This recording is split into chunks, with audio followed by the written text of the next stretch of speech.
मेरी strategy prelims और mains combined रही, जिसमें मेरा सिलेक्शन नहीं हुआ था तो उसके पहले मैं डेली बेसिस पे 8 से 10 घंटे पढ़ लेती थी। लेकिन जैसे सिलेक्शन हो गया, मॉक टेस्ट में आपकी गलती करने की जो है ना, यहीं सारी गलती कर लेते हैं। तो मेंस एग्ज़ाम जब आप देते हैं तो गलती करने का चांस ख़त्म हो जाता है। रिविज़न का ये शेड्यूल रहता था कि जैसे कम टाइम की वजह से ज़्यादा नहीं कर पा रहे थे, पर कोशिश करते थे कि मैं जैसे टॉपिक पढ़ी हूँ तो उसको मॉक के थ्रू मैं रिवाइज़ करने की कोशिश करती थी। पर जब भी आपको गिव इट अप करने का हो कि इसको छोड़ देते हैं, नहीं करेंगे, बहुत टफ है, तब ये सोचिए कि आपने शुरू क्यों किया था।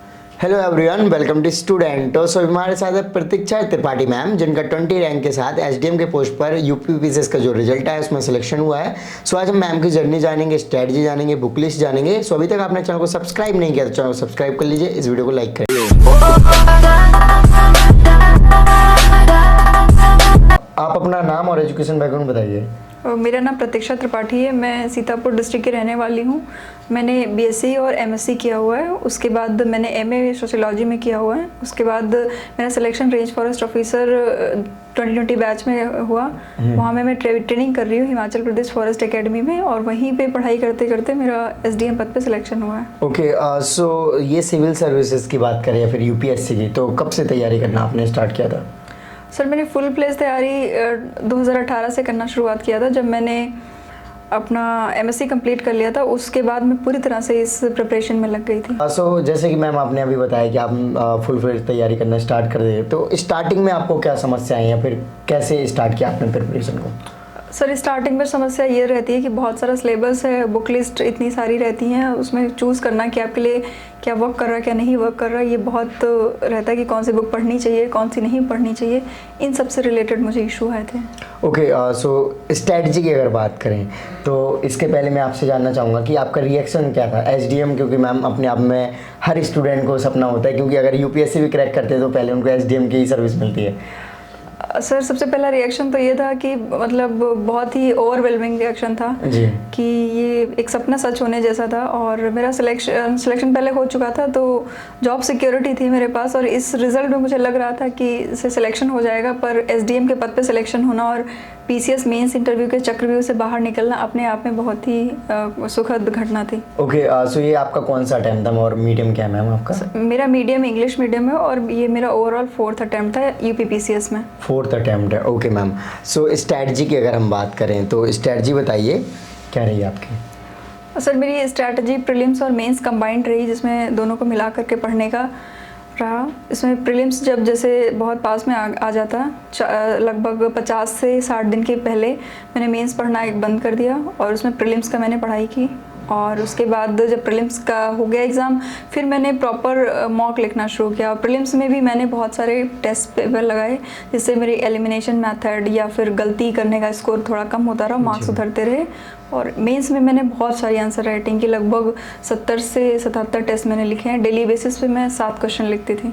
हेलो फ्रेंड्स, अपनी प्रिपरेशन को बेटर बनाने के लिए, पिछले साल के टॉपर्स के नोट्स के लिए, उनकी बुक लिस्ट के लिए और बड़ी कोचिंग के द्वारा दिए जाने वाले रिसोर्सेज या पीडीएफ के लिए और फ्री बुक लिस्ट के लिए, चाहे एनसीईआरटी हो या फिर स्टैंडर्ड बुक्स हो, इन सब के लिए आप हमारा एक्सक्लूसिव टेलीग्राम चैनल जरूर ज्वाइन करें, जिसका लिंक आपको वीडियो के डिस्क्रिप्शन में मिल जाएगा। यहां पर आपको रेगुलर बेसिस पे एग्जाम्स के अपडेट मिलेंगे, साथ ही साथ यहां पर आपको डेली क्विज़ेस मिलेंगे, और तो और यहाँ पर आपको ऐसी बहुत सारी चीजें मिलेंगी जो आपकी प्रिपरेशन को आसान बनाने में बहुत हेल्प करेंगे। सो अगेन लिंक वीडियो के डिस्क्रिप्शन में, हमारा टेलीग्राम चैनल जरूर ज्वाइन करें। जैसे कि मैम आपका ये 4th अटेम्प्ट है, तो इसके पहले के अटेम्प्ट्स का क्या रिजल्ट रहा मैम?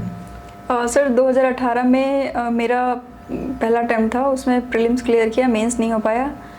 फिर 2019 में मैंने प्रीलिम्स क्लियर किया, मेरा मेंस नहीं हो पाया।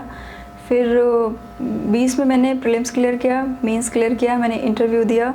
इंटरव्यू में मेरा फाइनल कुछ मार्क्स से रह गया, मेरा इवन कट ऑफ क्लियर थी, बट मेरा फाइनल सिलेक्शन नहीं हो पाया। और बिकॉज टाई अप हो गया था 2-3 लोगों के बीच में, तो जिसकी एज ज़्यादा थी उसको प्रेफरेंस दी गई थी।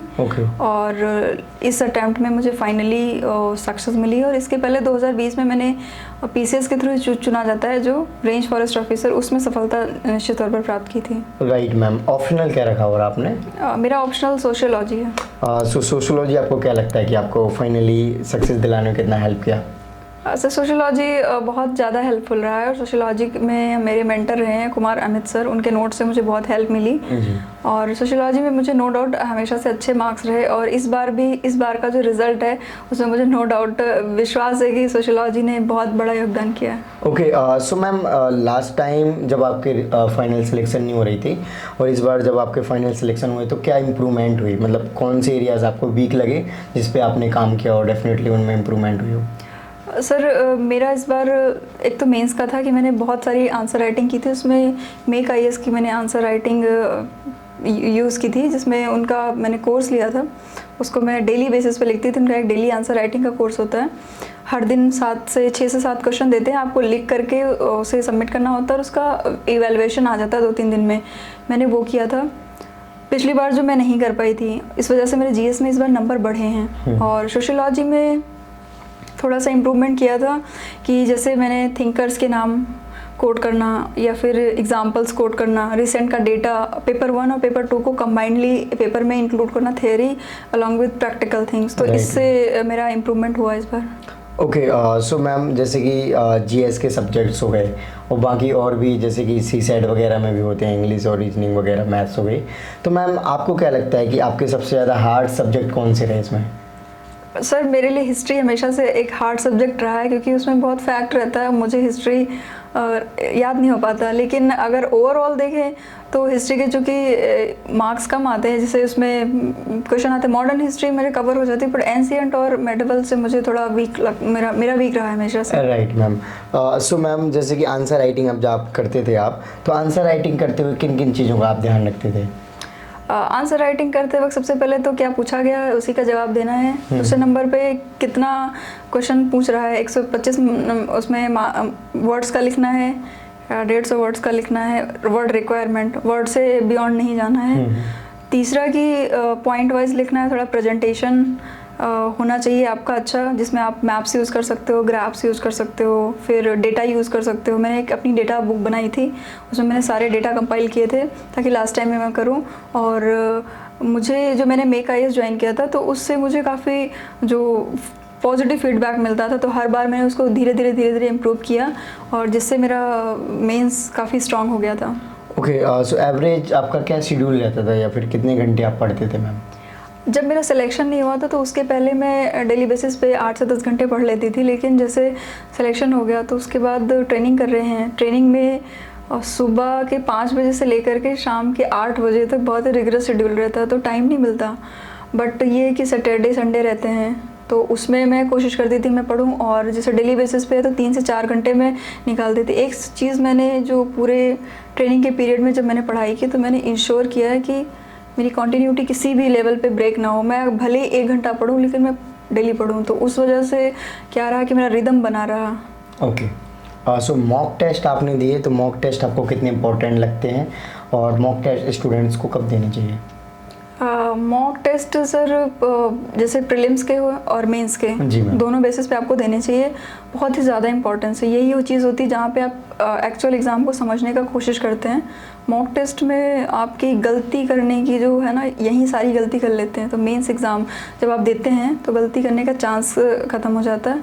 मॉक टेस्ट में जैसे मैंने इसका जितने भी पीडीएफ मेरे पास आते थे डिफरेंट कोचिंग्स के, फिर वो यहाँ पे दिल्ली में बुक शॉप है, बालाजी बुक शॉप, मैंने उनको फॉरवर्ड किए हैं, और वहाँ से मुझे हिमाचल प्रदेश फॉरेस्ट एकेडमी में हार्ड कॉपी भी मुझे मिल जाते थे, अलॉन्ग विद उसके साथ एक OMR शीट लगी होती थी। फिर मैंने उसको प्रैक्टिस किया है OMR में फिल करके, क्योंकि कभी कभी अक्सर गलती कर जाते हैं हम कि आंसर सही पता होता है, OMR में फिल करते वक्त हम गलत फिल कर देते हैं। तो ये चीज़ मैंने इम्प्रूव की है धीरे धीरे। और मेंस में भी नोट मैंने बताया आपको कि मैंने 70 से 75 टेस्ट लिखे, उनका प्रॉपर चेकिंग कराई, फीडबैक लिया, और हर एक टेस्ट के फीडबैक को मैंने अगले टेस्ट में इम्प्रूव करने की कोशिश की है, तो इससे मुझे फ़ायदा हुआ है। मैम बुक लिस्ट की अगर बात करें तो इम्पोर्टेंट बुक लिस्ट जो हर स्टूडेंट को फॉलो करनी चाहिए यूपीपीसीएस के लिए? सर बुक लिस्ट में हिस्ट्री के लिए आप NCERT यूज़ कर सकते हैं, इसमें एंशिएंट इंडिया और मेडिवल इंडिया के लिए रामशरण शर्मा की बुक है और सतीश चंद्रा की बुक है, यूज़ कर सकते हैं। और मॉडर्न इंडिया के लिए आप स्पेक्ट्रम यूज़ कर सकते हैं। ज्योग्राफी में बेसिक बुक्स हैं NCERT की 6 to 12, वो बहुत इंपॉर्टेंट है, पढ़ना चाहिए। और पॉलिटी के लिए आप लक्ष्मीकांत की बुक यूज़ कर सकते हैं।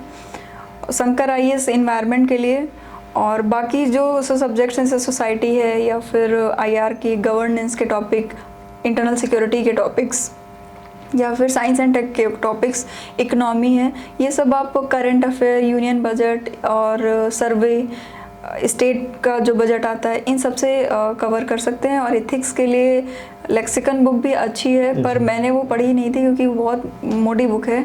मैंने उसके लिए खुद के पर्सनल नोट्स बनाए थे, तो इस तरह से आप बुक लिस्ट कवर कर सकते हैं। और इंटरनल सिक्योरिटी के कुछ क्वेश्चन या साइंस टेक के हैं, इन सबको करने के लिए आप करंट अफेयर बुकलेट या मंथली मैगजीन यूज़ कर सकते हो, वो इनफ है।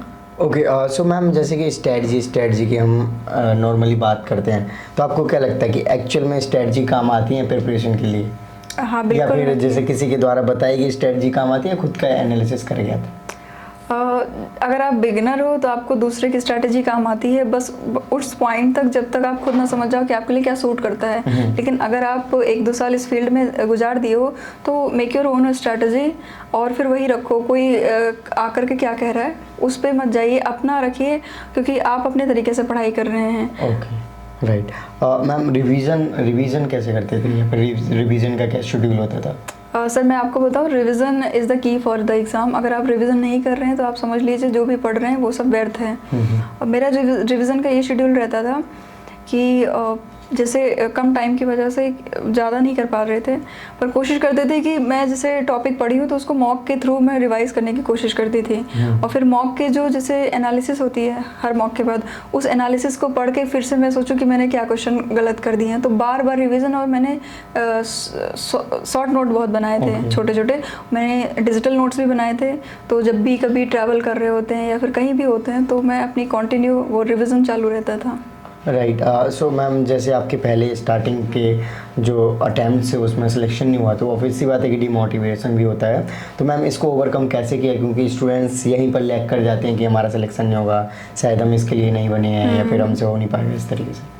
ये सर बहुत ही ज़्यादा डिमोटिवेशन फील होता है जब आप बार बार तैयारी करते हो और फिर आपका 1-2 पॉइंट से हर एक स्टेज पे रुकता रहता है। लेकिन मुझे भी काफ़ी डिमोटिवेशन हो, बट इससे यूट्यूब पे बहुत सारे चैनल्स हैं, DKT की टॉक है या फिर किसी और का आपने सुन लिया। डिमोटिवेशन मतलब आता सबको ही, बहुत नेचुरल चीज़ है, बट इसको अपने ऊपर हावी नहीं होने देना है। 1-2 घंटा डिमोटिवेट है, कोई बात नहीं है, फिर से लग जाइए।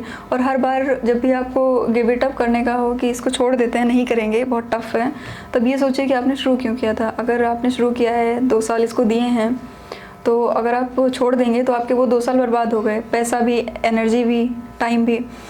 तो कभी भी छोड़िए नहीं, और डिमोटिवेट होते हैं उसको आप पढ़ाई करके ही सोल्यूशन ला सकते हैं। Okay, so thank you so much ma'am for your lovely message.